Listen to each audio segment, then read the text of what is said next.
नमस्कार। आप देख रहे हैं वत्सवाच और मैं हूं मुकेश वत्स। फ्रेंड्स, राहु का ट्रांजिट अपने ही नक्षत्र शतभिषा में होने जा रहा है और इसके संबंध में मैं आप लोगों को एक वीडियो दे चुका हूं जिसमें शतभिषा का मतलब, इम्पॉर्टेंट डेट्स जब राहु शतभिषा के किस पद में आएंगे, उसका क्या प्रभाव होगा और बहुत ही सरल उपाय, इनका वीडियोस मैं आप लोगों को दे चुका हूं। आज के इस वीडियो में तारा सिद्धांत के अनुसार हर राशि में पड़ने वाले अलग अलग नक्षत्रों पर इसका क्या प्रभाव होगा, ये मैं बताऊंगा आप लोगों को। रेमेडीज़ मैंने पिछले वीडियो में बता दिया है आप लोगों को। साथ ही कुछ और भी सरल उपाय जो अलग अलग नक्षत्रों के हिसाब से निकलेंगे वो भी बताऊंगा। सेंसिटिव पॉइंट्स के बारे में बताऊंगा, कहाँ योनि दोष बन रहा है, किस नक्षत्र से वेद प्राप्त हो रहा है, इन सभी चीज़ों के विषय में बताऊंगा। बहुत ही डिटेल्ड वीडियो होगा। इसको आप अपने नक्षत्र के हिसाब से, राशि के हिसाब से अवश्य देखें।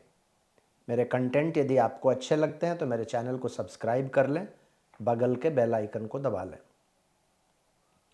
फ्रेंड्स, टोटल 27 नक्षत्र हैं और इन नक्षत्रों को 9-9 के इक्वल 3 हिस्सों में बांट दिया गया है और इसके हिसाब से अलग अलग तारा निकलते हैं। हम लोग जानते हैं कि राशि और लग्न के हिसाब से ज्योतिष में बातें अधिक होती हैं, लेकिन सवाल यही होता है कि क्या राहु यदि किसी एक राशि में है तो उस राशि में पड़ने वाले तीनों नक्षत्रों पर क्या राहु का एक ही प्रभाव होगा या फिर अलग अलग प्रभाव होगा। तो नक्षत्र लेवल जो होता है वो थोड़ा सा माइन्यूट होता है, राशि का भी छोटा सा हिस्सा होता है। तो इसलिए ये जो ट्रांजिट को देखने का तरीका है ये माइन्यूट तरीका है और इस ट्रांजिट को जब आप देखिए तो आप अपने चंद्रमा के नक्षत्र के हिसाब से देखिए। यदि आप लोगों को नहीं पता है कि आपका नक्षत्र क्या है तो आप किसी भी ऐप में जाएंगे, एस्ट्रोलॉजी के ऐप में या एस्ट्रोलॉजी के वेबसाइट पर जिसमें बर्थ डिटेल्स निकलता है या एस्ट्रोलॉजी के सॉफ्टवेयर में जब आप अपना बर्थ डिटेल्स डालेंगे तो देखिएगा ग्रह के बगल में नक्षत्र का नाम लिखा हुआ होता है। लग्न, उसके बाद नक्षत्र का नाम, सूर्य, उसके बाद नक्षत्र का नाम, चंद्रमा, उसके बाद नक्षत्र का नाम।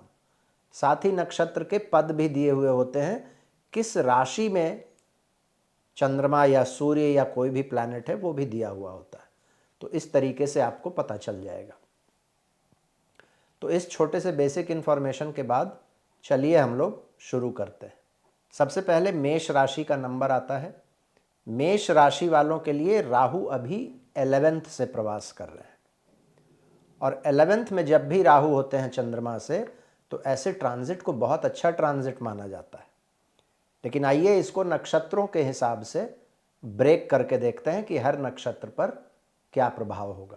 मेष राशि का सबसे पहला नक्षत्र है अश्विनी और अश्विनी से यदि काउंट करेंगे तो शतभिषा 24th नक्षत्र आता है, यानी कि राहु आप लोगों के लिए साधक तारा में जा रहे हैं।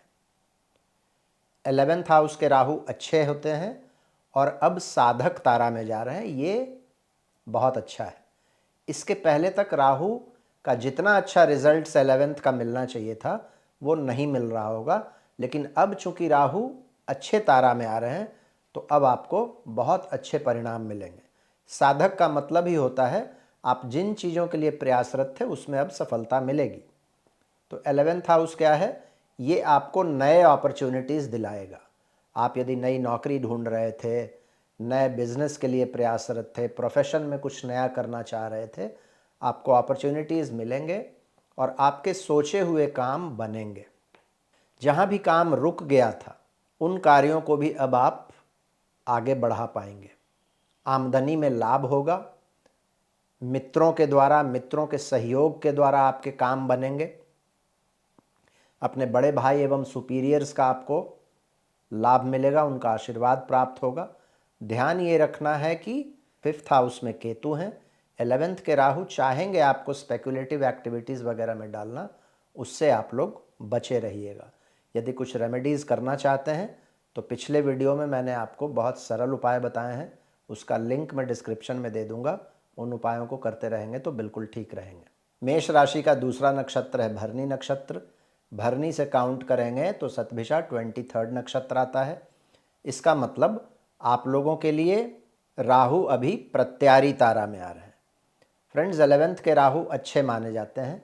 अभी तक अच्छे परिणाम मिल भी रहे होंगे, क्योंकि इससे पहले राहु साधक तारा में थे, अब प्रत्यारी में आ रहे हैं। प्रत्यारी का मतलब ऑपोजिशन। सडनली आप देखिएगा कि राहु के अच्छे प्रभावों में कुछ न्यूनता आ जाएगी। 11th में है तो बहुत ज़्यादा बुरा तो करने का राइट नहीं है राहु को, लेकिन अच्छे परिणामों में थोड़ी सी कमी आ जाएगी। आपको अपने ही लोगों से अपोजिशन का सामना करना पड़ सकता है, या फिर आप कार्यों को जिस तेज़ी से बढ़ाना चाह रहे थे उन कार्यों में देखिएगा तो अपने ही लोगों से जितना सहयोग मिलना चाहिए उतना नहीं मिलेगा, अवरोध का सामना करना पड़ेगा। इस समय में किसी पर भी आंख मूंद कर भरोसा नहीं करना चाहिए, खास करके मित्रों पर, अपने बड़े भाई बहनों पर। तो एक डिस्टेंस मेंटेन कीजिएगा, अपना हर बात किसी को वैसे ही बता मत दीजिएगा। 11th हाउस 6th से 6th होता है, तो थोड़ा सा यहाँ पर राहु आपके हेल्थ में भी थोड़ा सा परेशानी ला सकते हैं। कोई बड़ा नहीं, लेकिन छोटी मोटी परेशानियाँ रह सकती हैं, इसका ध्यान रखना होगा। इस समय में आपके सुपीरियर्स को या आपके बड़े भाई बहनों को कोई कष्ट हो सकता है, जिसके वजह से आपको परेशानी हो सकती है, या फिर वो लोग भी आपको कुछ कष्ट दे सकते हैं। इन चीज़ों का ध्यान रखिएगा। पिछले वीडियो में, जिसका डिस्क्रिप्शन में मैं लिंक दे दूंगा, मैंने बहुत सरल उपाय बताए हैं, उनको आप यदि करते रहेंगे तो बिल्कुल ठीक रहेंगे। मेष राशि का तीसरा नक्षत्र है कृतिका। कृतिका का पहला पद मेष में आता है, बाकी के 3 पद वृषभ में आते हैं। यदि कृतिका से काउंट कीजिएगा तो शतभिषा 22nd नक्षत्र है। क्षेम तारा में राहु का प्रवास हो रहा है। फ्रेंड्स, कृतिका वालों के लिए 11th में राहु है, क्षेम तारा में है, बढ़िया है। क्षेम का मतलब होता है वेल बीइंग, तो आपके वेल बीइंग में बढ़ोतरी होगी, इनकम वगैरह के साधन खुलेंगे, ये सब चीज़ें होंगी। लेकिन मैं हमेशा 6 सेंसिटिव पॉइंट्स की बात करता हूँ। जो 22nd नक्षत्र होता है उसको वैनाशिक तारा भी कहा जाता है। ये एक बहुत ही सेंसिटिव पॉइंट होता है। आप लोगों को याद होगा, कुछ दिन पहले मैंने वीडियो बनाया था कि मोदी का वैनाशिक तारा एक्टिवेटेड हो रहा है, उनको ध्यान रखना चाहिए। तो आप ऐसा समझिए कि राहु आप लोगों के वैनाशिक तारा को टच करने जा रहे हैं। तो यदि महादशा अंतर्दशा खराब है तो फिर सावधानी ज़्यादा रखनी होगी। वैनाशिक का मतलब क्या होता है? आप कुछ ऐसे डिसीशंस ले लेंगे जो अच्छे के बदले बुरा परिणाम देगा, और यदि समय ज़्यादा खराब है तो बहुत बुरा परिणाम भी हो सकता है। तो 11th में राहु वैनाशिक तारा में मतलब इन्वेस्टमेंट्स बहुत तोल मोल कर कीजिएगा। इम्पल्स में आकर कोई ऐसा इन्वेस्टमेंट मत कर दीजिएगा कि आपका पैसा फंस जाए और आप बिल्कुल अटके हुए महसूस करें, परेशानी में पड़ जाए। दूसरा, 11th 6th से 6th होता है। बिना सोचे समझे कोई लोन वगैरह बड़ा मत ले लीजिएगा। दूसरा, अपने स्वास्थ्य का भी ध्यान रखिएगा। कहीं भी वाद विवाद वाले स्थानों से इस समय में आप लोगों को दूर रहना चाहिए। तो इन चीज़ों का ध्यान रख लीजिएगा। पिछले वीडियो में मैंने कुछ सरल उपाय बताए हैं, उन उपायों को यदि करते रहेंगे तो आप बिल्कुल ठीक रहेंगे। इसके बाद वृषभ राशि के लिए राहु आप लोगों के लिए 10th हाउस से प्रवास कर रहे हैं। 10th हाउस में राहु को अच्छा माना जाता है, 3, 6, 10, 11। तो राहु वृषभ के लिए अच्छे ही हैं, लेकिन क्या तीनों नक्षत्रों पर एक जैसा ही प्रभाव होगा? आइए इसको ब्रेकअप करके देखते हैं। वृषभ का सबसे पहला नक्षत्र है कृतिका। कृतिका के लास्ट के 3 पद वृषभ में आते हैं, पहला पद मेष में आता है। आप लोगों के लिए आपके 22वें नक्षत्र से राहु का गोचर हो रहा है, यानी कि क्षेम तारा में राहु है। 10th हाउस में राहु वैसे अच्छे रिजल्ट्स देते हैं, तो 10th हाउस से संबंधित अच्छे रिजल्ट्स आपको मिलेंगे। लेकिन जैसा मैं मेष वाले कृतिका के लिए कह रहा था, 22वां तारा वैनाशिक तारा भी कहा जाता है। 10th हाउस यानी कि कैरियर के प्लेस पर कोई भी ऐसा डिसीजन मत ले लीजिएगा कि बाद में आपको पछताना पड़े। फॉर एग्ज़ाम्पल, बिना सोचे समझे नई नौकरी पकड़ लेना, पुरानी नौकरी को छोड़ देना, पुराने काम को सडनली बंद कर देना, बिना सोचे समझे कोई नया काम पकड़ लेना, परेशानी में पड़ जाएंगे। कोई भी कमिटमेंट काम से रिलेटेड किसी को यदि करते हैं तो बहुत सोच समझकर तोल मोल कर करना चाहिए। ओवर कमिटमेंट का शिकार मत बनिएगा। वर्क प्लेस पर आपका जो व्यवहार है, विशेषकर अपने सहयोगियों के साथ और अपने सुपीरियर्स के साथ, उसका बहुत ध्यान रखिएगा। इस समय में आप ऐसा कुछ बोल दीजिएगा, ऐसा कुछ कमिट कर दीजिएगा, ऐसा कुछ कर दीजिएगा जिससे आपको नौकरी में, आपको काम में, व्यवसाय में परेशानी आ सकती है। कोई भी नया जॉब इंटरव्यू वगैरह देने जा रहे हैं तो फॉर ग्रांटेड मत लीजिएगा, अच्छे से तैयारी करके जाइएगा। पिछले वीडियो में कुछ सरल उपाय मैंने बताए हैं, उन उपायों को यदि करते रहिएगा तो आप सेफ रहिएगा। वृषभ का दूसरा नक्षत्र है रोहिणी नक्षत्र। रोहिणी के लिए सतभिषा 21 नक्षत्र है, यानी कि राहु आप लोगों के लिए विपत्त तारा से प्रवास करेंगे। फ्रेंड्स, 10th हाउस में राहु नो डाउट अच्छे होते हैं, लेकिन राहु विपत्त तारा में जा रहे हैं। काम से संबंधित डिसीशन में आप लोगों को भी बहुत सावधानी रखनी होगी। कोई भी काम इम्पल्स में मत कीजिएगा, बहुत सोच समझकर कमिटमेंट कीजिएगा। इस समय में आपके पिता को भी कोई परेशानी हो सकती है। चलते फिरते आप लोगों का भी एक्सीडेंट हो सकता है, इसका ध्यान रख लीजिएगा। सरकारी पक्ष से कुछ परेशानी आ सकती है, बॉसेस से, सुपीरियर से, गवर्नमेंट से, तो इन चीज़ों का बहुत ध्यान रखना पड़ेगा आप लोगों को। वर्क प्लेस पर सडनली कोई ऑब्स्टिकल आ जाएगा और उसमें एक एलिमेंट ऑफ सरप्राइज रहेगा। आपने जहाँ से सोचा नहीं है वहाँ से अवरोध आ जाएगा। चीज़ें सडनली बदल सकती है। सडनली मान लीजिए आपका ट्रांसफ़र हो गया, आपका डिपार्टमेंट चेंज हो गया, कोई ऐसा बॉस आ गया जिसके साथ काम करना मुश्किल हो, तो ये सब चीज़ें हो सकती है। पिछले वीडियो में मैंने कुछ बहुत सरल उपाय बताए हैं, उन उपायों को यदि करते रहिएगा तो आप रिलेटिवली अच्छा रहिएगा, कोई दिक्कत नहीं होगी आप लोगों को। वृषभ का तीसरा नक्षत्र है मृगशिरा। मृगशिरा एक द्विपुष्कर नक्षत्र है, पहले 2 पद वृषभ में आते हैं। आप लोगों के लिए 20वां नक्षत्र है सतभिषा, यानी कि राहु आप लोगों के लिए संपत्त तारा में जा रहे हैं। फ्रेंड्स, 10th हाउस में राहु संपत्त तारा में जा रहे हैं तो 10th हाउस के जो अच्छे परिणाम हैं वो आपको मिलेंगे। संपत्त तारा मतलब वेल्थ में बढ़ोतरी होगी। कैसे बढ़ोतरी होगी? काम बढ़ेगा, काम के नए अपॉर्चुनिटीज़ मिलेंगे। जो लोग भी जॉब इंटरव्यूज़ वगैरह के लिए प्रयासरत थे, इंटरव्यूज़ दे रहे थे, उनको इन 8 महीनों में सफलता मिलेगी, कोई नई नौकरी मिलेगी। आप चाहे किसी भी काम में हो, बिजनेस में हो, जॉब में हो, प्रोफेशन में हो, फ्रीलांसर हो, बढ़ोतरी होगी और उसमें आमदनी भी मिलेगा। सुपीरियर्स का सहयोग मिलेगा। वर्क प्लेस पर कोई रिकॉग्निशन मिल सकता है आपको, प्रमोशन मिल सकता है आपको, मनचाहा ट्रांसफ़र्स आपको मिल सकता है। तो कुल मिलाकर आप लोगों के लिए ये ट्रांजिट बहुत ही बढ़िया ट्रांजिट है। मिथुन राशि वालों के लिए राहु एक मित्र हैं और 9th हाउस से गुजर रहे हैं। 9th हाउस में त्रिकोण भाव में राहु को बहुत अच्छा नहीं माना जाता है। 9th हाउस एक धर्म का हाउस है और राहु एक चांडाल है, तो धर्म के भाव में चांडाल का जाना बहुत अच्छा नहीं माना जाता है। बहुत वाइल्ड आइडियाज़ देता है, कन्वेंशन से हटकर जो अप्रशस्त कार्य हैं उनको करने के लिए प्रेरित करता है। लेकिन क्या राहु मिथुन के तीनों ही नक्षत्रों को एक जैसा रिजल्ट्स देगा? आइए इसको ब्रेक करके देखते हैं। मिथुन का सबसे पहला नक्षत्र है मृगशिरा। मृगशिरा के लास्ट के 2 पद मिथुन में आते हैं और मृगशिरा से काउंट कीजिएगा तो सतभिषा 20वां नक्षत्र है, यानी कि आप लोगों के लिए राहु संपत्त तारा में जा रहे हैं। 9th हाउस में राहु के संपत्त तारा में जाने का मतलब है दूर के देशों से अच्छे समाचारों की प्राप्ति हो सकती है। जो लोग भी फॉरेन ट्रैवल के लिए प्रयासरत थे, उन लोगों को फॉरेन ट्रैवल के मौके इस समय में मिलेंगे। आपके पिता भी इस समय में अच्छा करेंगे। गुरुओं का, पिता का आशीर्वाद आप लोगों को मिलेगा। कुछ लोगों को अपने पिता से या अपने दादाजी से कुछ लाभ की प्राप्ति भी हो सकती है। आप यदि बुजुर्ग हैं तो घर में ग्रैंड चिल्ड्रन वगैरह का जन्म हो सकता है। जो लोग भी मैरिज हॉल के बिज़नेस में हैं, ट्रैवलिंग के बिज़नेस में हैं, उच्च शिक्षा में हैं, हॉर्स ट्रेडिंग में हैं, काउंसलर्स हैं, ये लोग इस समय में बहुत अच्छा करेंगे। तो कुल मिलाकर मिथुन के मृगशिरा वालों के लिए भी राहु का ये ट्रांजिट बहुत अच्छा ट्रांजिट है।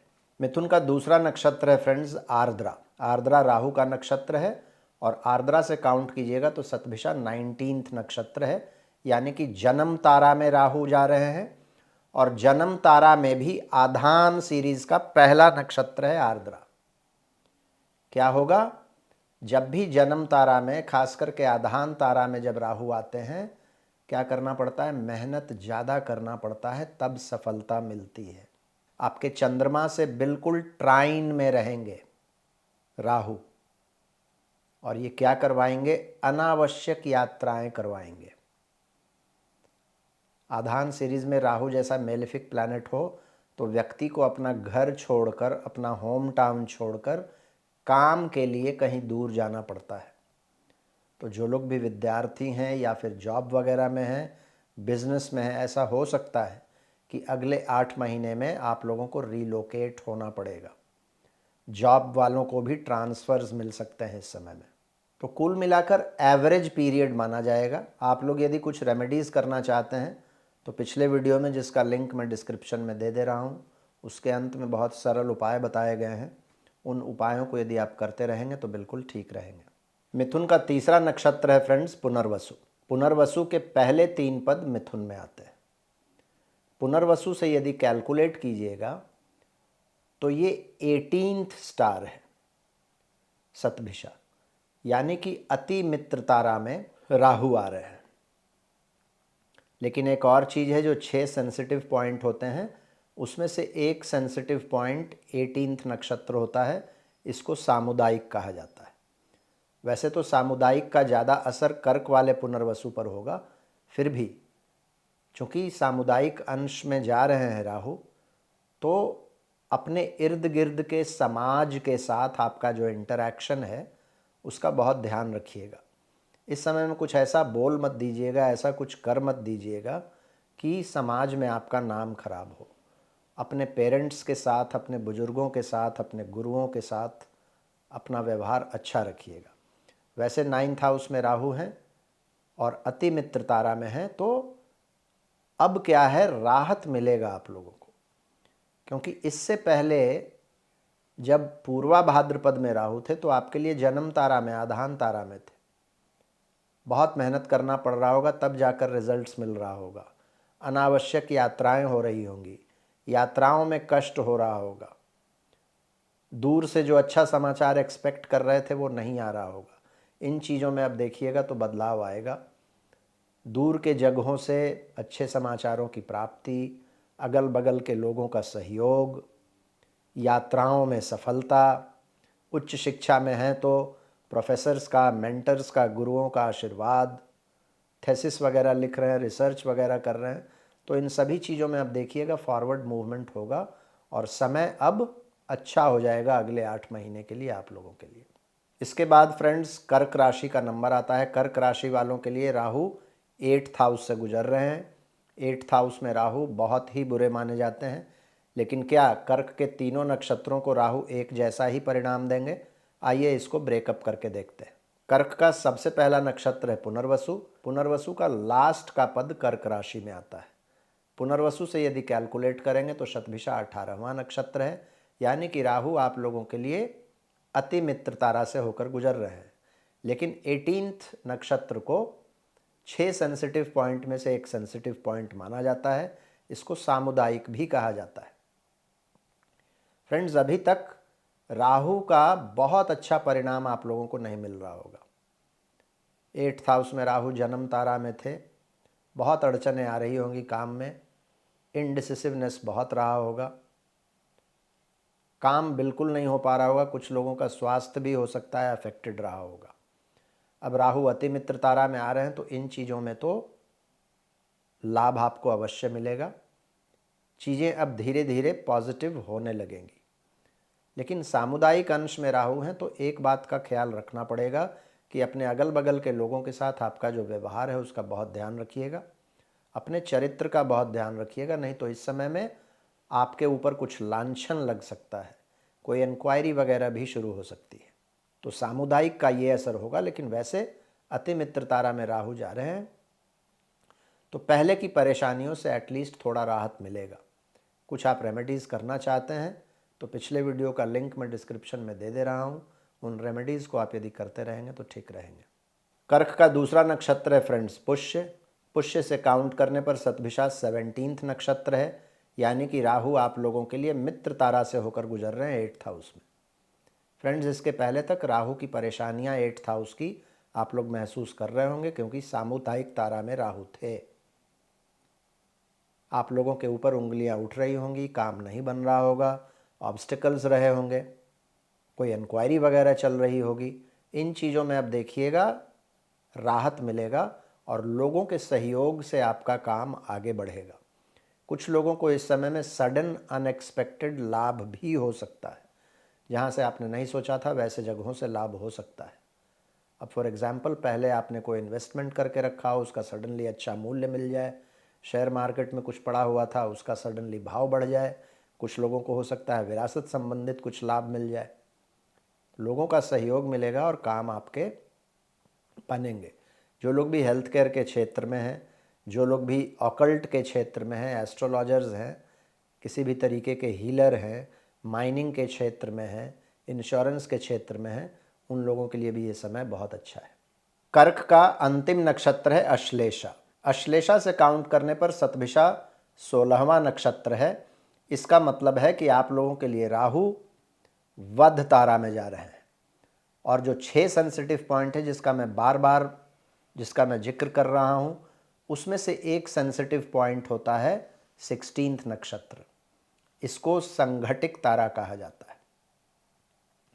फ्रेंड्स, राहु के इस ट्रांजिट का यदि सबसे बुरा परिणाम किसी नक्षत्र को मिलेगा तो वो अश्लेषा है।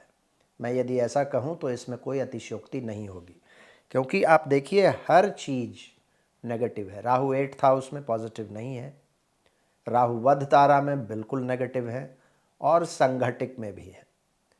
संघटिक तारा में जब कोई मेलेफिक जाता है तो कहा जाता है कि ये व्यक्ति को मेंटली, इमोशनली और फिजिकली हर तरह से कष्ट देता है।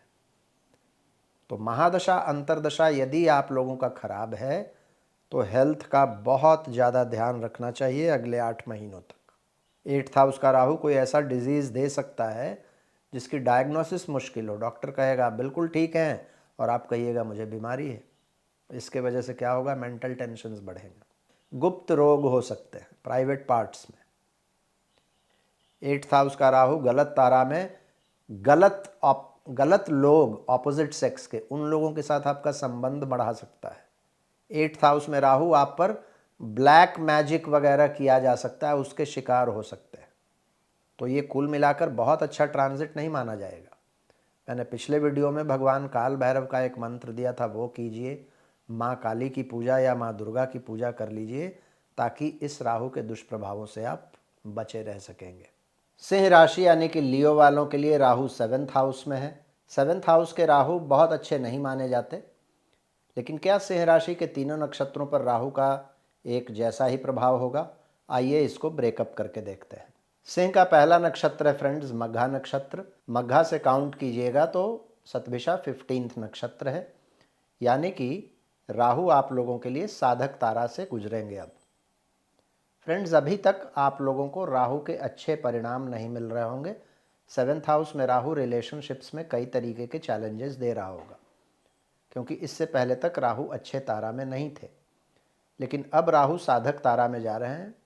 7th हाउस से संबंधित जिन चीज़ों के लिए भी आप प्रयासरत थे, उसमें राहु का यदि कोई रोल है तो अच्छा परिणाम आपको मिलेगा। 7th हाउस में राहु हैं तो कुछ लोगों को अनएक्सपेक्टेड सडन रिजल्ट्स बिजनेस वगैरह के मामले में मिलेगा। कोई नया डील ऐसा मिल जाए जिसको आप एक्सपेक्ट नहीं कर रहे थे, या फिर जिन चीज़ों की तैयारी पहले से कर रहे थे वो पूरा हो जाएगा। बिजनेस के ब्रांचेस आप दूसरे जगहों पर खोल सकते हैं। 7th हाउस का मतलब आपके इर्द गिर्द का समाज भी होता है। समाज में आपका मान सम्मान बढ़ सकता है। 7th हाउस में राहु का साधक तारा में जाना यानी कि आपको कोई डायनामिक, कोई अच्छा पार्टनर मिल जाएगा व्यवसाय में, जिसके वजह से व्यवसाय आपका अच्छा हो जाएगा। और राहु शादियां भी करवाता है। Rahu is known to give marriages, तो कुछ लोगों का इस समय में हो सकता है विवाह भी हो सकता है। लेकिन एक बात का ध्यान रखना पड़ेगा, राहु अनकन्वेंशनल टाइप के मैरिजेस देता है। मान लीजिए जो आपके स्पाउस होंगे जिनसे आप विवाह कर रहे हैं वो आपके कास्ट के ना हो, आपके सोशल स्टेटस के अनुसार ना हो सकता है कोई विधवा हो सकता है कोई फॉरेनर हो, इस तरीके की चीज़ें दे सकता है। तो अभी विवाह तो कर लीजिएगा, बाद में जाकर इसकी एक टीस आप लोगों को महसूस होगी। लेकिन ओवरऑल रिजल्ट्स की यदि बात कीजिएगा तो 7th हाउस में साधक तारा में राहु अच्छे ही परिणाम देंगे। आप लोगों को चाहिए सूर्य भगवान को जल रोज़ दिन अर्पित करें, ढैया चल रहा है हनुमान जी की पूजा करें। सिंह का दूसरा नक्षत्र है पूर्वा फाल्गुनी। पूर्वा फाल्गुनी से यदि काउंट करेंगे तो 14th नक्षत्र है सतभिषा, यानी कि राहु आप लोगों के लिए प्रत्यारी तारा में जा रहे हैं। फ्रेंड्स, अभी तक राहु 7th हाउस में बढ़िया रिजल्ट्स आप लोगों को दे रहे होंगे, लेकिन अब प्रत्यारी में जा रहे हैं। प्रत्यारी का मतलब होता है ऑपोजिशन। 7th हाउस जिन भी चीज़ों को रिप्रेजेंट करता है वहाँ से आपको परेशानियाँ आएंगी। स्पाउस के साथ, बिजनेस पार्टनर्स के साथ आप देखिएगा प्रॉब्लम्स आ सकते हैं, रिलेशनशिप्स में खराबियाँ आ सकती है, स्पाउस का स्वास्थ्य थोड़ा खराब हो सकता है। 7th का राहु यदि प्रत्यारी तारा में आ जाए तो ये आपके नेचर को आर्ग्यूमेंटेटिव बना देता है और इसके वजह से क्या होता है, झगड़े होते हैं। प्रत्यारी का मतलब ऑपोजिशन, लोगों का ऑपोजिशन मिलता है। जो अपने लोग आपके होते हैं वो आपसे दूर जाते हैं आपके स्पीच के वजह से। इस समय में अपने चरित्र का बहुत ध्यान रखना चाहिए कि क्योंकि 7th का राहु कई बार किसी धूर्त महिला या पुरुष के साथ आपका संबंध जोड़ देता है। शुरू में तो बड़ा अच्छा लगता है, बाद में परेशानियां आती है। 7th में जब राहु रहे प्रत्यारी तारा में तो जो लोग विदेश में रहते हैं उन लोगों को भी विदेशों में परेशानी का सामना करना पड़ता है। तो अभी जिस तरीके का माहौल चल रहा है वेस्टर्न कंट्रीज़ में या और भी जगहों में, तो जो लोग विदेश में हैं उनका 7th राहु यदि है और नक्षत्र पूर्वा फाल्गुनी है तो आप लोगों को विशेष सावधानी रखनी चाहिए। रेमेडीज़ में पिछले वीडियो में मैंने कुछ सरल उपाय बताए, उनको कर सकते हैं। विष्णु सहस्त्र नाम का आप पाठ कर सकते हैं, वो आप लोगों के लिए बहुत अच्छा परिणाम देगा। सिंह राशि का तीसरा नक्षत्र है फ्रेंड्स उत्तरा फाल्गुनी। उत्तरा फाल्गुनी का पहला पद सिंह में आता है और लास्ट के 3 पद कन्या में आता है। यदि उत्तरा फाल्गुनी से कैलकुलेट कीजिएगा तो सतभिषा 13th नक्षत्र है, यानी कि आप लोगों के लिए राहु क्षेम तारा से होकर गुजर रहे हैं। फ्रेंड्स, अभी तक राहु का अच्छा परिणाम आप लोगों को नहीं मिल रहा होगा, लेकिन अब उन चीज़ों में आप लोगों को राहत मिलेगी। 7th हाउस के राहु यदि संबंधों में किसी भी तरीके का स्ट्रेन पैदा कर रहे थे अपने पार्टनर्स के साथ, आपके स्पाउस के साथ, उसमें देखिएगा एक राप्रोचमेंट, एक अंडरस्टैंडिंग बनने लगेगी, एक अग्रीमेंट बनेगा और जो मनमुटाव था वो दूर होगा। कुछ लोगों के यदि स्पाउस की तबीयत खराब थी, वहाँ कोई परेशानी थी, तो उसमें भी आप लोगों को राहत मिलेगा।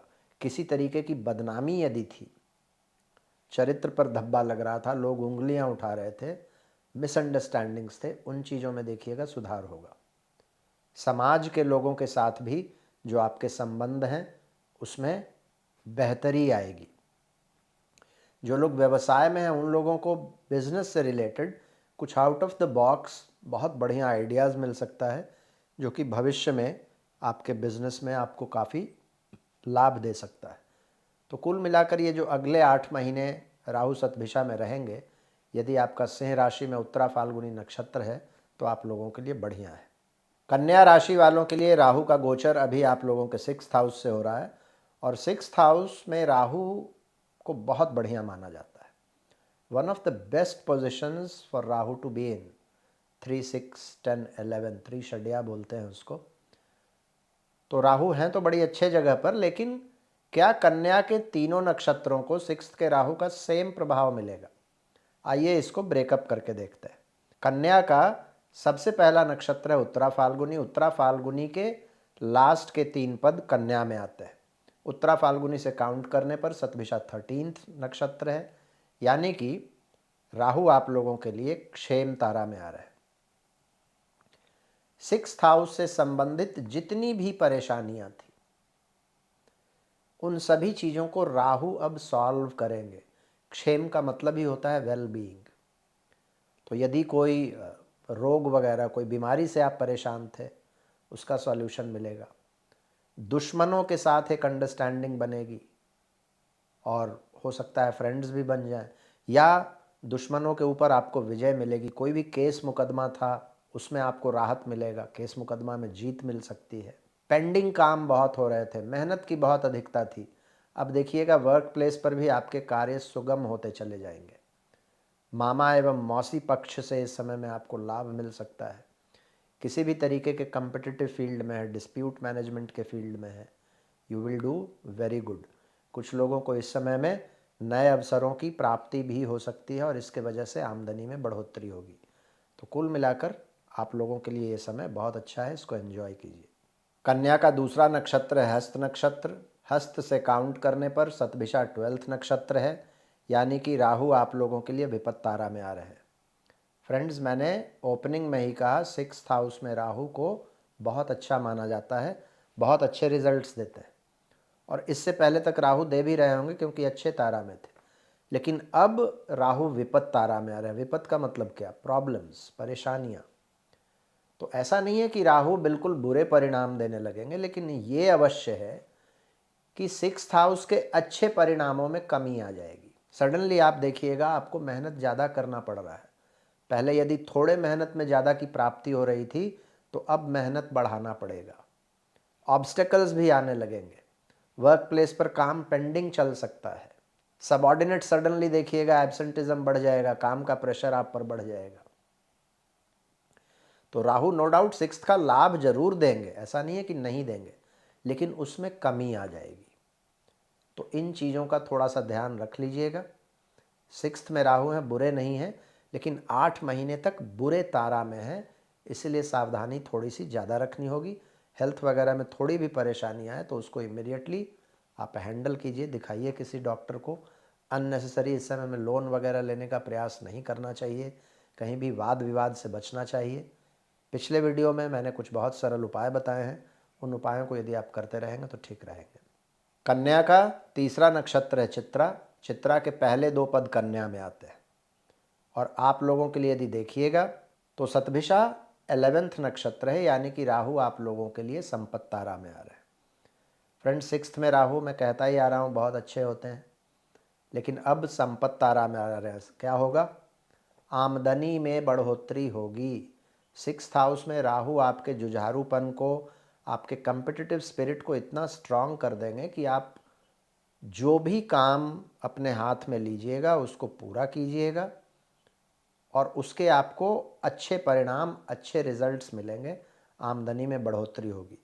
तो आप चाहे जिस भी फील्ड में हैं, जॉब करते हैं, आप यदि बिजनेस में हैं, आप यदि प्रोफेशनल हैं, यू विल डू वेल। दुश्मनों के ऊपर विजय प्राप्त करेंगे। कहा जाता है कि राहु जब संपत्त तारा में 6th हाउस में आ जाए तो लोग दुश्मनों से भी कमाई कर लेता है। खैर, कहने का मतलब है कि you will win over your enemies. Loan वगैरह लेने का प्रयास कर रहे थे, उसमें कुछ अड़चनें थी, वो आपकी पूरी हो जाएंगी। हेल्थ रिलेटेड समस्याएं थी, वो सॉल्व हो जाएगा। कुछ लोग इस समय में प्रॉपर्टी वगैरह में इन्वेस्ट कर सकते हैं, कीमती सामान खरीद सकते हैं। तो आपका नक्षत्र यदि चित्रा है, कन्या वाला चित्रा की मैं बात कर रहा हूँ, तो बहुत अच्छे परिणाम आप लोगों को मिलेंगे, बहुत अच्छा ट्रांजिट है। तुला राशि के लिए राहु का प्रवास आप लोगों के लिए 5th हाउस में हो रहा है, और 5th हाउस यानी कि त्रिकोण के हाउस में राहु का प्रवास बहुत अच्छा नहीं माना जाता। लेकिन आइए इसको ब्रेकअप करके नक्षत्र वाइज देखते हैं कि तुला राशि के तीनों नक्षत्रों के लिए राहु का किस तरीके का प्रभाव होगा। तुला का सबसे पहला नक्षत्र है फ्रेंड्स चित्रा। चित्रा के लास्ट के 2 पद तुला में आते हैं। चित्रा से काउंट करने पर सतभिषा 11th नक्षत्र है, यानी कि राहु आप लोगों के लिए 5th हाउस में संपत्त तारा से गुजर रहे हैं। संपत्त तारा में 5th हाउस के राहु सडन इनकम आप लोगों का बढ़ा सकते हैं।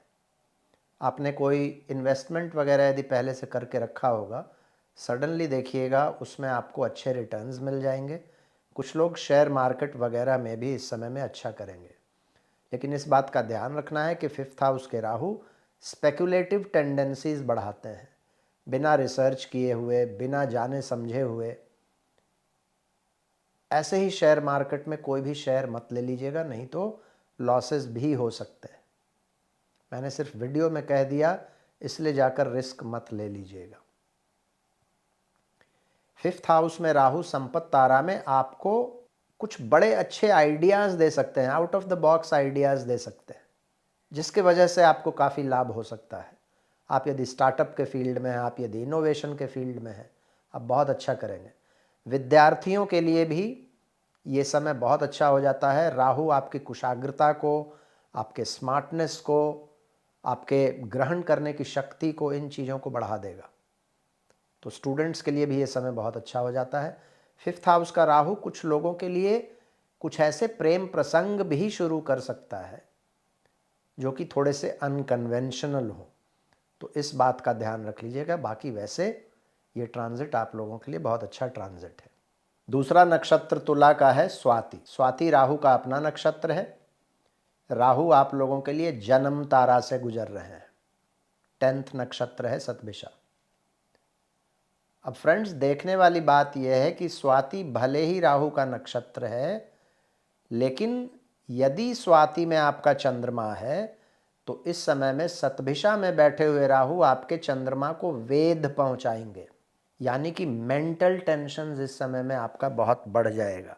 जन्म तारा में, जन्म तारा के भी कर्म सीरीज में जब कोई मेलेफिक प्लैनेट बैठ जाए तो वैसे भी मेहनत की अधिकता हो जाती है। ज़्यादा मेहनत करने पर कम रिजल्ट्स मिलते हैं। तो ये समय बहुत अच्छा समय आप लोगों के लिए नहीं कहा जाएगा। विद्यार्थियों को बहुत ध्यान रखना पड़ेगा, नहीं तो 5th के राहु आपको डिस्ट्रैक्टेड कर सकते हैं, पढ़ाई में मन नहीं लगेगा और इसलिए आपका परफॉर्मेंस खराब हो जाएगा। तो आप यदि विद्यार्थी हैं तो बी वेरी केयरफुल। इस समय में कोई भी स्पेकुलेशन, गैम्बलिंग वगैरह से दूर रहना है। आप लोगों को रेमेडीज़ करना है तो पिछले वीडियो में मैंने बहुत सरल उपाय बताए हैं, उन उपायों को कीजिए, देवी की पूजा कीजिए तो आप ठीक रहेंगे। तुला का तीसरा नक्षत्र है फ्रेंड्स विशाखा। विशाखा के पहले 3 पद तुला में आते हैं और यदि विशाखा से काउंट करेंगे तो सतभिषा 9th नक्षत्र होता है, यानी कि आप लोगों के लिए राहु अति मित्र तारा से होकर गुजर रहे हैं। 5th हाउस में राहु अच्छे नहीं माने जाते, लेकिन बहुत अच्छे तारा में है। और इसके पहले जब तक राहु पूर्वा भाद्रपद में थे तब तक आप लोगों के लिए राहु जन्म तारा में थे। मैंने अभी अभी स्वाति के लिए जितनी भी चीज़ें बताई वो सब आप पर लागू हो रही होंगी। 8 महीने से काम करने में मन नहीं लग रहा होगा, डिस्ट्रैक्टेड रहे होंगे, विद्यार्थी बिल्कुल कंफ्यूज्ड रहे होंगे, निर्णय लेने में परेशानी आ रही होगी, कन्फ्यूजन्स रहा होगा, कॉन्फिडेंस बिल्कुल लो होगा। अब देखिएगा, कॉन्फिडेंस फिर से बहाल होगा, क्लैरिटी ऑफ थॉट्स आएगा, निर्णय लेने की क्षमता बढ़ेगी, आपकी कुशाग्रता बढ़ेगी, लोगों के सहयोग से आपके काम बनेंगे। अति मित्र का मतलब क्या? इसका मतलब है कि आपके चारों तरफ का जो एनवायरनमेंट है अब सडनली कंड्यूसिव हो जाएगा आपके लिए। काम आपके अपने आप बनने लगेंगे, आपके बच्चे भी इस समय में अच्छा करने लगेंगे, इन्वेस्टमेंट्स आपने यदि कहीं कर रखा है तो वो भी अच्छे रिजल्ट्स देने लगेगा। तो आप लोगों के लिए भी ये समय बहुत अच्छा है, इसको एंजॉय कीजिए। वृश्चिक राशि के लिए राहु का प्रवास अभी आप लोगों के लिए 4th हाउस से हो रहा है। 4th हाउस में राहु को बहुत अच्छा नहीं माना जाता। ये हम लोगों के इनसिक्योरिटीज़ को बढ़ाता है, घरेलू माहौल को ख़राब करता है, सुख चैन में कमी लाता है। लेकिन क्या राहु का जो ये प्रवास है सतभिषा में वृश्चिक के तीनों नक्षत्रों को एक ही तरीके के रिजल्ट्स देगा? आइए इसको ब्रेक करके देखते हैं। वृश्चिक का सबसे पहला नक्षत्र है विशाखा। विशाखा का लास्ट पद वृश्चिक में आता है। विशाखा से काउंट करने पर सतभिषा 9th नक्षत्र है, यानी कि राहु आप लोगों के लिए अति मित्र तारा से गुजर रहे हैं। फ्रेंड्स, अभी तक राहु जन्म तारा में आपके 4th हाउस में पिछले कुछ महीनों से बहुत अच्छे परिणाम नहीं दे रहे होंगे। घरेलू माहौल अच्छा नहीं रहा होगा, बोझिल रहा होगा, घर पर कन्फ्यूजन्स रहे होंगे, माताजी के स्वास्थ्य में कुछ कमी आई होगी, अनावश्यक यात्राएं हो रही होंगी, प्लान्ड काम जो घर के लिए आप प्लान करके चल रहे थे वो नहीं हो रहा होगा। अब देखिएगा इन चीज़ों में सुधार आएगा, परिवार के लोगों का सहयोग मिलेगा, घर पर मांगलिक कार्यों का आयोजन संभव हो पाएगा यदि आप प्लान कर पा रहे थे तो। 5 दिसंबर से जुपिटर की दृष्टि राहु पर फिर से बहाल हो जाएगी, तो कुछ लोग इस समय में भूमि, भवन, वाहन वगैरह भी खरीद सकते हैं। जो प्राइमरी लेवल के, सेकेंडरी लेवल के विद्यार्थी हैं उनको भी ये राहु अच्छे परिणाम देगा और आप शिक्षा दीक्षा में अच्छा करेंगे। वृश्चिक का दूसरा नक्षत्र है अनुराधा। अनुराधा से काउंट करने पर शतभिषा 8th नक्षत्र होता है, यानी कि राहु आप लोगों के लिए मित्र तारा से होकर गुजर रहे हैं। फ्रेंड्स, राहु 4th में भले ही अच्छे नहीं होते, लेकिन अभी तक राहु आपको बहुत बुरे परिणाम नहीं दिए होंगे। वजह क्या है? इसके पहले तक अति मित्र तारा में थे राहु, अब मित्र तारा में जा रहे हैं अगले 8 महीने तक। तो परिवार के लोगों का सहयोग मिलता रहेगा, घर पर खुशनुमा माहौल बना रहेगा, घर पर आगंतुकों का आना जाना रहेगा जिससे चहल पहल रहेगी, लोगों के साथ सहयोग बढ़ेगा, सुख शांति में वृद्धि होगी, फैमिली के साथ क्वालिटी टाइम बिताइएगा। जो विद्यार्थी हैं उन लोगों के लिए भी ये समय बहुत अच्छा है, वो लोग भी अपना काम बहुत अच्छे से कर पाएंगे। जो लोग भी आर्किटेक्ट्स हैं, ब्रोकर्स हैं, रियल एस्टेट से संबंधित काम करते हैं, लिक्विड से संबंधित काम करते हैं, जो लोग भी एग्रीकल्चर में हैं, they will do very well. तो अनुराधा वालों के लिए भी ये समय बहुत अच्छा है। इसके बाद फ्रेंड्स, ज्येष्ठा नक्षत्र। ज्येष्ठा नक्षत्र अंतिम नक्षत्र है वृश्चिक का, और ज्येष्ठा से आप यदि काउंट कीजिएगा तो शतभिषा 7th नक्षत्र आता है, यानी कि वध तारा में आ रहे हैं राहु। 4th हाउस में वध तारा में राहु के आने का मतलब है कि 4th हाउस से संबंधित परेशानी राहु देंगे। घर का माहौल खराब होगा, घर में हर तरीके का विघ्न बाधा आप अनुभव करेंगे। कभी माताजी से अनबन हो जाएगी, कभी माताजी के स्वास्थ्य में परेशानी आ जाएगी, कभी प्रॉपर्टी संबंधित कोई डिस्प्यूट आपके सामने खड़ा हो सकता है, घर में वाद विवाद का माहौल बन सकता है। 4th हाउस हमारे हार्ट और डाइजेशन के हेल्थ का भी होता है, तो हेल्थ का भी आप लोगों को बहुत ध्यान रखना पड़ेगा।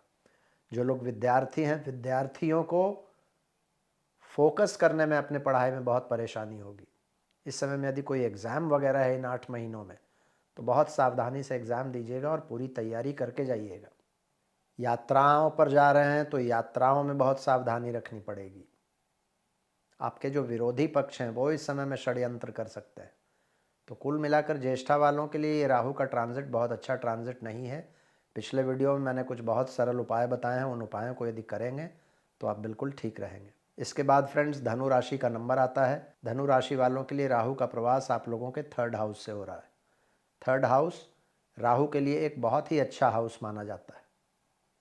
लेकिन क्या राहु का ये ट्रांजिट धनु राशि के तीनों नक्षत्रों के लिए एक जैसा ही प्रभाव देगा? आइए इसको ब्रेकअप करके देखते हैं। धनु राशि का पहला नक्षत्र है फ्रेंड्स मूल नक्षत्र। मूल से काउंट करने पर शतभिषा 6th नक्षत्र होता है, यानी कि राहु आप लोगों के लिए साधक तारा से होकर गुजर रहे हैं। साधक का मतलब होता है कि आप जिन चीज़ों के लिए प्रयासरत थे वो अब पूरा होंगे। 3rd हाउस में राहु के जो अच्छे परिणाम होते हैं वो सब आपको मिलेंगे। आपका एनर्जी लेवल्स ये राहु काफ़ी अच्छा कर देंगे, आपके कॉन्फिडेंस को बढ़ा देंगे और आपके कम्पिटिटिवनेस, आपके जुझारूपन को बढ़ा देंगे। और इसके वजह से क्या होगा, पुराने जितने भी रुके हुए काम थे उनको तो आप पूरा करेंगे ही, कुछ नए प्रोजेक्ट्स को भी अपने हाथ में लेंगे और उससे क्या होगा, इन चीज़ों से कि आपकी आमदनी में वृद्धि होगी। नई चीज़ें, सुख सुविधा के सामान आप खरीद सकते हैं। कुछ लोग प्रॉपर्टी में भी इन्वेस्ट कर सकते हैं।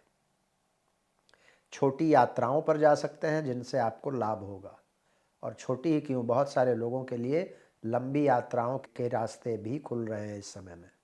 जो लोग भी विद्यार्थी हैं उन लोगों के लिए समय बहुत अच्छा है, खास करके कम्पिटिटिव एग्ज़ाम्स वगैरह में सफलता मिलेगी।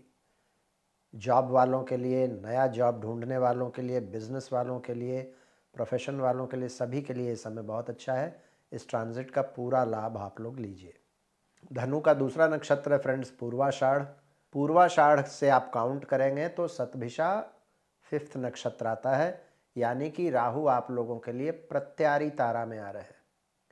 इससे पहले तक राहु बहुत अच्छे रिजल्ट्स दे रहे होंगे क्योंकि बहुत अच्छे तारा में थे, बहुत अच्छे हाउस में थे। तो बहुत अच्छे हाउस में राहु अभी भी हैं, तो ऐसा नहीं है कि बहुत बुरे परिणाम देने लगेंगे, लेकिन अच्छे परिणामों में कमी अवश्य आ जाएगी। आपको फील होगा वो शिफ्ट कि पहले बहुत अच्छा चल रहा था, अब एवरेज चल रहा है। थर्ड में राहु आपको आर्ग्यूमेंटेटिव बना सकते हैं, प्रत्यारी तारा में है इसलिए, और इसके वजह से क्या होगा, छोटे भाई बहनों के साथ, पड़ोसियों के साथ, आसपास के लोगों के साथ, मित्रों के साथ संबंध खराब होंगे। अपने लोग आपसे दूर जाएंगे। अपने कम्युनिकेशंस के वजह से अनावश्यक आप दुश्मनी मोल ले लेंगे। इस समय में अति बहादुरी के चक्कर में भी नहीं पड़ना चाहिए, क्योंकि थर्ड हाउस में राहु क्या करता है, आपके एनर्जी लेवल्स को बढ़ा देता है। लेकिन है प्रत्यारी तारा में, क्या होगा, काम बनने के बजाय और उल्टा हो जाएगा। आप जहां अपनी हिम्मत दिखाने जाएंगे वहां झगड़ा हो जाएगा, और दूसरे के झगड़ों में तो बिल्कुल नहीं पड़ना चाहिए इस टाइम में। पिछले वीडियो का लिंक मैं डिस्क्रिप्शन में दे दे रहा हूँ, उसमें मैंने कुछ बहुत सरल उपाय बताए हैं, उनको करते रहिए, आप ठीक रहिएगा। धनु का तीसरा नक्षत्र है फ्रेंड्स उत्तराषाढ़। उत्तराषाढ़ वालों के लिए फोर्थ नक्षत्र से राहु गुजरेंगे, यानी कि क्षेम तारा से होकर गुजर रहे हैं राहु। थर्ड का राहु वैसे ही बहुत अच्छा होता है, इससे पहले तक प्रत्यारी में थे, बहुत अच्छे रिजल्ट्स नहीं मिल रहे होंगे, अब क्षेम तारा में आ रहे हैं तो वेल बीइंग में बढ़ोतरी होगी। आप जो भी प्रोजेक्ट्स इस समय में हाथ में लेंगे उसको आप अच्छे से पूरा कर पाएंगे। थर्ड हाउस में राहु क्षेम तारा में है, मतलब आपके वेल बीइंग में वृद्धि होगी, पुराने कार्यों को आप पूरा करेंगे, नए कार्यों को अंडरटेक करेंगे, एनर्जी लेवल्स अच्छा रहेगा, कॉन्फिडेंस में वृद्धि होगी, और जॉब, बिजनेस, प्रोफेशन, आप चाहे जिस भी फील्ड में हो अच्छा करेंगे, यात्राओं का आपको लाभ मिलेगा। थर्ड के राहु के जो भी अच्छे परिणाम होते हैं वो आप लोगों को मिलेंगे, तो इसका पूरा लाभ आप लोगों को लेना चाहिए। मकर राशि वालों के लिए राहु का प्रवास आप लोगों के सेकंड हाउस से हो रहा है। मकर राशि वालों के लिए राहु हैं तो मित्र, लेकिन सेकंड हाउस में राहु को बहुत अच्छा नहीं माना जाता। आइए इसको नक्षत्र वाइज ब्रेक करके देखते हैं, राहु अलग अलग नक्षत्र वालों को क्या परिणाम देंगे। सबसे पहला नक्षत्र है मकर का उत्तराषाढ़ नक्षत्र। इसके लास्ट के 3 पद मकर राशि में आते हैं। उत्तराषाढ़ से काउंट कीजिएगा तो शतभिषा फोर्थ नक्षत्र है, यानी कि क्षेम तारा में राहु जा रहे हैं सेकंड हाउस में। फ्रेंड, सेकंड हाउस में राहु भले ही अच्छे ना हो, लेकिन क्षेम तारा में वेल बीइंग को अच्छा करेंगे। सेकंड हाउस का वेल बीइंग का मतलब क्या, फैमिली का माहौल अच्छा रहेगा, आपका स्पीच ठीक हो जाएगा। इसके पहले तक राहु अच्छे तारा में नहीं थे तो अच्छे परिणाम नहीं मिल रहे होंगे, खर्चों की अधिकता रही होगी, लॉसेस में बढ़ोतरी हो रहा होगा, आमदनी कम हो रहा होगा। इन चीज़ों को आप रिवर्स कर पाएंगे। कुछ लोगों को सडन इनकम भी इस समय में हो सकता है, लेकिन ध्यान ये रखना होगा कि सेकंड के राहु कई बार आपको अनएथिकल तरीकों से भी इनकम करने के लिए प्रेरित करते हैं, इससे बचिएगा, नहीं तो आगे कष्ट होगा। सेकंड हाउस में राहु मिष्टान्न भोजन ये दे सकते हैं, परिवार के साथ कहीं बाहर घूमने जा सकते हैं। तो कुल मिलाकर सेकंड में जब राहु हैं तो बढ़िया ही करेंगे आप लोग, क्योंकि अच्छे तारा में हैं। अच्छे तारा में रहने की वजह से राहु बुरे प्रभाव देने का उनको राइट नहीं रह जाता है, तो आप लोगों के लिए भी ट्रांजिट ये बढ़िया ट्रांजिट है। दूसरा नक्षत्र है श्रवण नक्षत्र। श्रवण से काउंट करिएगा तो शतभिषा थर्ड नक्षत्र है, यानी कि राहु आप लोगों के लिए विपत्त तारा से होकर गुजर रहे हैं। फ्रेंड, सेकंड हाउस में राहु को वैसे ही अच्छा नहीं माना जाता है, और विपत्त तारा यानी कि मतलब विपत्त मतलब क्या, डेंजर्स। सेकंड हाउस में राहु विपत्त तारा में आ रहे हैं, स्पीच खराब कर देंगे। इसके वजह से क्या होगा, फैमिली में रिलेशंस खराब हो जाएगा। सेकंड हाउस में राहु अनप्लैन्ड खर्चे करवा देंगे, है ना, आमदनी कम खर्चे ज़्यादा, क्या हो जाएगा, फाइनेंशियल प्रॉब्लम्स। फाइनेंशियल प्रॉब्लम्स के वजह से ही आजकल परिवारों में ज़्यादा फूट और दरार और परेशानियां बढ़ती हैं। सेकंड हाउस का राहु मतलब किसी ऐसे व्यक्ति या ऐसी महिला के साथ, धूर्त व्यक्ति या महिला के साथ आपका संबंध बना दे सकता है, जिसके वजह से परिवार में परेशानियां हो जाएंगी, स्पाउस से झगड़े हो जाएंगे, परिवार में बिखराव की स्थिति हो जाएगी।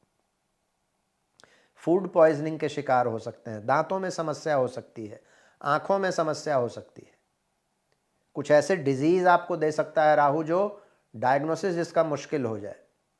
तो ये सब परेशानियां आएंगी, बहुत शांति से आप लोगों को रहना पड़ेगा। देवी की पूजा आप लोगों को करनी चाहिए, पिछले वीडियो में मैंने कुछ बहुत सरल उपाय बताए हैं, उनको यदि आप करते रहेंगे तो बिल्कुल ठीक रहेंगे।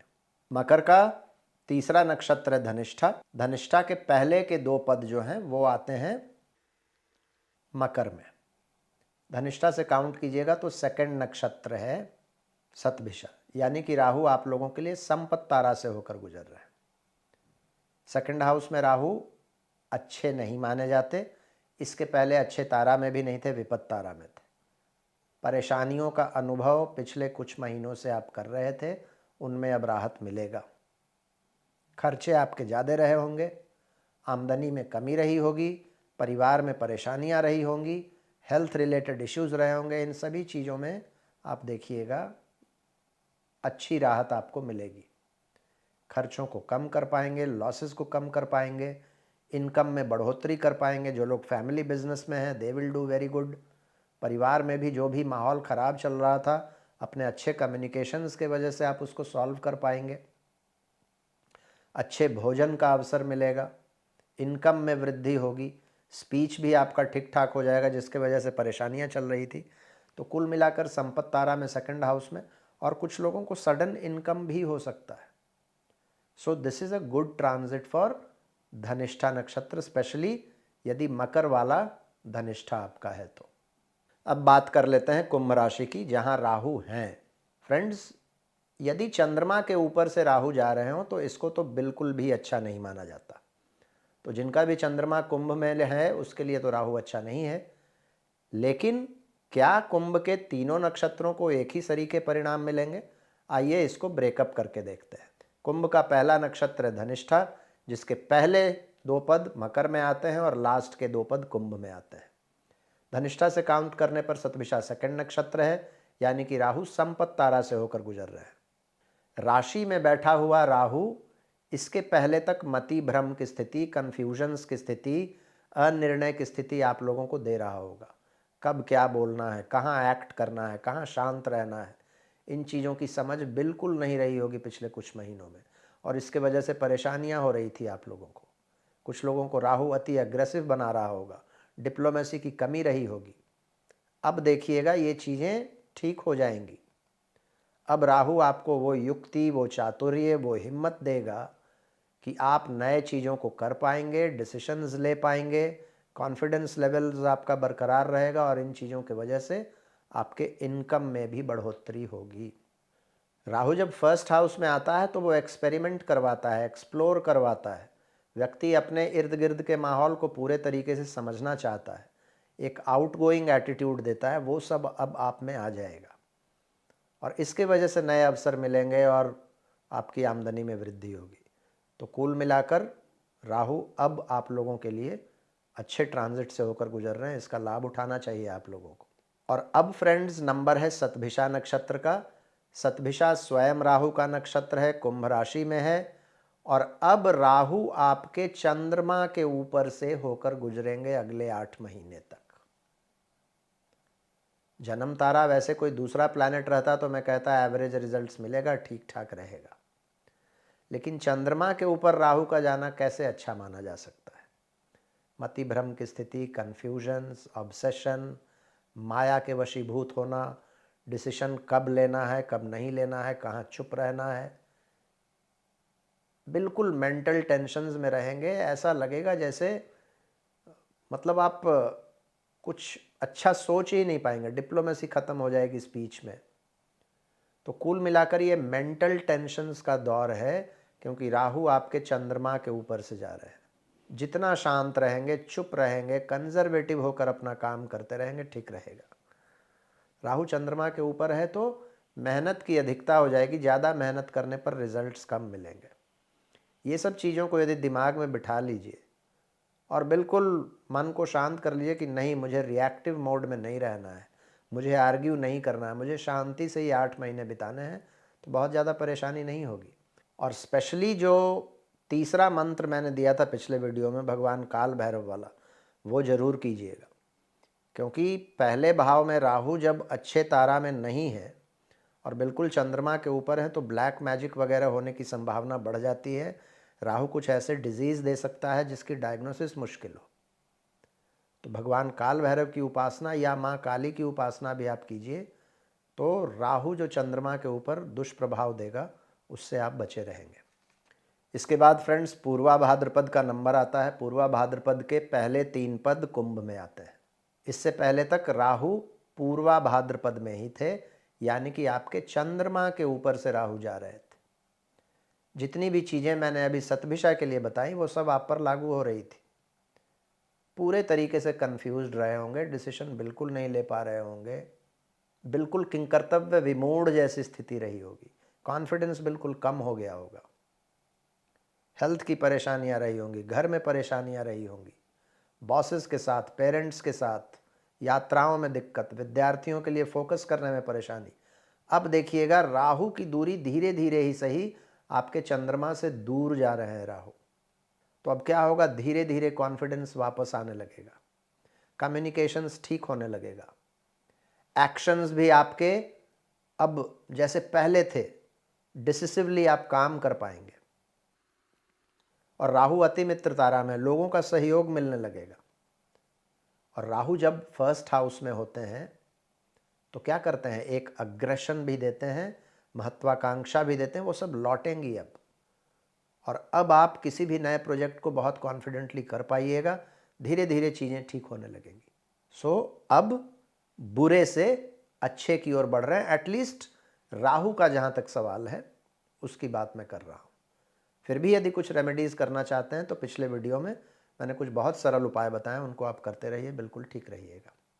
और अब हम लोग आते हैं मीन राशि के तरफ। मीन राशि के लिए राहु का प्रवास 12th हाउस से हो रहा है। 12th हाउस में राहु को कतई भी अच्छा नहीं माना जाता, बुरा ट्रांजिट माना जाता। लेकिन क्या शतभिषा में जाने के बाद राहु मीन राशि के तीनों नक्षत्रों को एक जैसे ही परिणाम देंगे? आइए इसको ब्रेकअप करके देखते हैं तो हम लोगों को और समझ में आएगा। मीन राशि का सबसे पहला नक्षत्र है फ्रेंड्स पूर्वा भाद्रपद।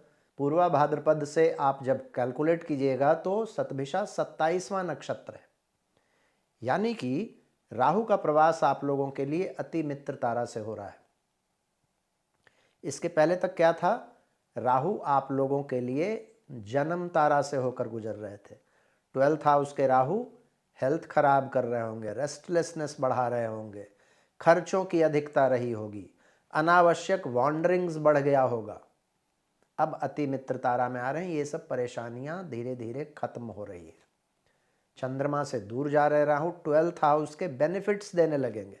12th हाउस के बेनिफिट्स क्या हो सकते हैं? मान लीजिए आप विदेश जाना चाह रहे थे, कुछ अड़चने आ रही थी, रास्ता प्रशस्त हो जाएगा, लॉसेस को कम कर पाएंगे। कहीं भी पैसा फंस गया था वो निकलने की संभावना दूसरे लोगों की मदद से बढ़ जाएगी। दुश्मन परेशान कर रहे थे, वहाँ से शांति मिल जाएगी। हेल्थ की समस्याओं का निदान आपको मिल जाएगा। जो लोग आध्यात्म से जुड़े हुए हैं, आध्यात्म में कुछ अड़चने आ रही थी वो सॉल्व हो जाएंगी। तो कुल मिलाकर अब समय धीरे धीरे अगले जो 8 महीने का समय है, राहु की दूरी आपके चंद्रमा से बढ़ती चली जाएगी। और राहु भले ही 12th में है लेकिन परिणाम आपको बुरे नहीं मिलेंगे, अच्छे परिणाम मिलेंगे। उसके बाद फ्रेंड्स उत्तरा भाद्रपद का नंबर आता है। उत्तरा भाद्रपद से काउंट करेंगे तो 26 नक्षत्र है शतभिषा, यानी कि राहु आप लोगों के लिए मित्र तारा से होकर गुजर रहे हैं। आप लोगों के लिए पहले भी राहु का ट्रांजिट बहुत बुरा नहीं रहा होगा, 12th में थे फिर भी, क्योंकि इसके पहले अति मित्र तारा में थे, अब मित्र तारा में आ रहे हैं। तो विदेशों से संबंधित कोई भी काम आप करते हैं वो अच्छा चलेगा। अब जैसे कुछ लोग एक्सपोर्ट इंपोर्ट के बिजनेस में होंगे, कुछ लोग हो सकता है मल्टीनेशनल कॉरपोरेशंस में होंगे जहाँ का निर्णय विदेशों से लिया जाता होगा, कुछ लोग विदेश जाना चाह रहे होंगे, ऐसे लोगों के लिए समाचार अच्छे होंगे। आप लोग भी अपने खर्चों की अधिकता को कम कर पाएंगे और इसलिए फाइनेंशियल वेलबींग में बढ़ोतरी होगी। आध्यात्म में भी आप लोगों को मन लगेगा, परिवार के साथ लंबी यात्राओं पर जा सकते हैं। कुछ लोग हो सकता है कि इस समय में स्पिरिचुअल यात्राओं पर भी जा सकते हैं। स्वास्थ्य संबंधित भी कोई परेशानियां यदि रही हैं तो उसमें आपको राहत मिलेगा। और रोग ऋण शत्रु पर भी आप एक तरीके से विजय प्राप्त कर पाएंगे। बढ़िया ट्रांजिट। और लास्ट नक्षत्र है फ्रेंड्स रेवती। रेवती के लिए 25th नक्षत्र है शतभिषा, यानी कि राहु आप लोगों के लिए 12th हाउस में वध तारा से होकर गुजर रहे हैं, बहुत अच्छे परिणाम नहीं मिलेंगे। 12th हाउस में राहु वध तारा में ब्लैक मैजिक के शिकार हो सकते हैं। फ्रॉड लोगों से आपको परेशानी हो सकती है, यात्राओं में हानि हो सकती है, हेल्थ के प्रॉब्लम्स हो सकते हैं, खर्चे बढ़ जाएंगे, आमदनी में कमी आ जाएगी, पुराने एसेट्स को हो सकता है बेचना भी पड़ जाए, इतनी बुरी स्थिति भी हो सकती है, खास करके यदि महादशा अंतर्दशा खराब चल रहा हो तो। पैरों में चोट लगने की संभावना बढ़ जाती है, पैरों में फ्रैक्चर हो सकता है, गुप्त शत्रु परेशान करेंगे, आपको समझ में भी नहीं आएगा ये क्या चल रहा है, मैंने तो किसी का कुछ बुरा नहीं किया, ये लोग क्यों मेरे पीछे पड़े हुए हैं। और सबसे बड़ी बात, आप जो सोचकर किसी काम को शुरू करेंगे वो नहीं पूरा होगा, कुछ और ही हो जाएगा। मतलब काम प्लान्ड तरीके से बिल्कुल नहीं बढ़ेगा आगे, और जो रिजल्ट्स मिलता है, एंड रिजल्ट्स होगा, वो आपके एक्सपेक्टेशन के बिल्कुल अलग होगा। So this is not a very good time. पिछले वीडियो में मैंने कुछ बहुत सरल उपाय बताए, उनको अवश्य कीजिएगा।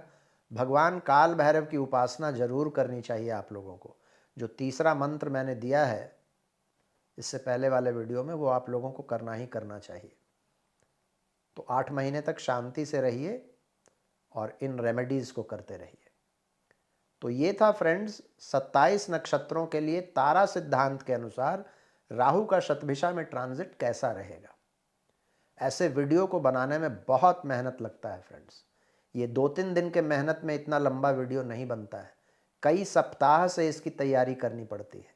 27 नक्षत्र, और उसमें से भी 9 नक्षत्र ऐसे हैं जो 2 अलग अलग राशियों में, यानी कि टोटल 36 प्रिडिक्शंस निकालना, 6 सेंसिटिव पॉइंट्स निकालना, कहाँ से योनि दोष मिल रहा है, कहाँ से वेध लग रहा है, इन सभी चीज़ों का कैलकुलेशन करना और प्रेडिक्शंस निकालना बहुत टाइम लगता है। तो आई होप आप लोग इस मेहनत को सराहेंगे, एक्सेप्ट करेंगे, एक्नॉलेज करेंगे। वीडियो को लाइक अवश्य कीजिएगा और भी मित्रों के साथ शेयर कीजिएगा, इससे हम लोगों को एक मोटिवेशन मिलता है। और मैंने देखा बहुत सारे लोग अभी भी वीडियो देखते हैं लेकिन सब्सक्राइबर नहीं है, कर लेना चाहिए सब्सक्राइब। हम लोगों के लिए ये बहुत मोटिवेशन वाला फैक्टर होता है। तो आज मैं अपनी वाणी को यही विराम दूंगा, फिर से मुलाकात होगी अगले किसी वीडियो में एक नए विषय के साथ। तब तक के लिए बहुत बहुत धन्यवाद। हर हर महादेव, भारत माता की जय।